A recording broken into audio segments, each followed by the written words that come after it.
भगवान बाबा हनुमान जी को प्रणाम। महान त्यागी बाबा जुमदेव जी को प्रणाम। परमात्मा एक।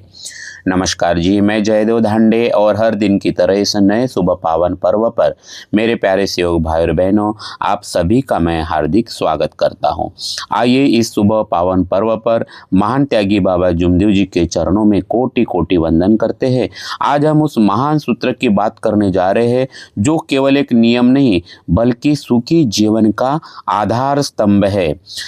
क्योंकि संतों ने कहा है कि जहाँ सुमति तहाँ संपत्ति नाना, जहाँ कुमति तहाँ विपत्ति निदाना। अर्थात जहाँ एकता और अच्छी बुद्धि होती है वहाँ सुख संपत्ति का वास होता है।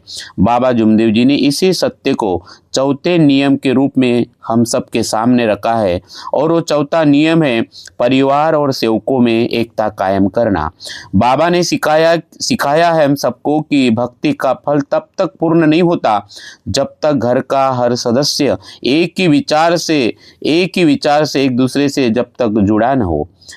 महान त्यागी बाबा जुमदेव जी ने हमें सबको भगवान के नाम की जोत जलाने का अधिकार तभी दिया है जब हम सभी लोग एक चूल्हे पे खाना बनाकर एक भगवान एक विचार से कार्य करने के लिए वचनबद्ध होते हैं। तो एक चूल्हा और एक विचार की जो शर्त रखी है वह कोई बंधन नहीं है बल्कि एकता की शक्ति को जागृत करने का ये विज्ञान है।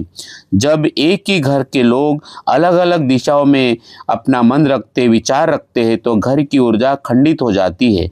यह अपार दैवी शक्ति एकता के ऊपर टिकी हुई है, चाहे वो परिवार की एकता हो या सेवकों की एकता हो। लेकिन जब पूरा परिवार एक ही भगवान के नाम पर वचनबद्ध होता है तो वो घर एक अभेद्य किला बन जाता है।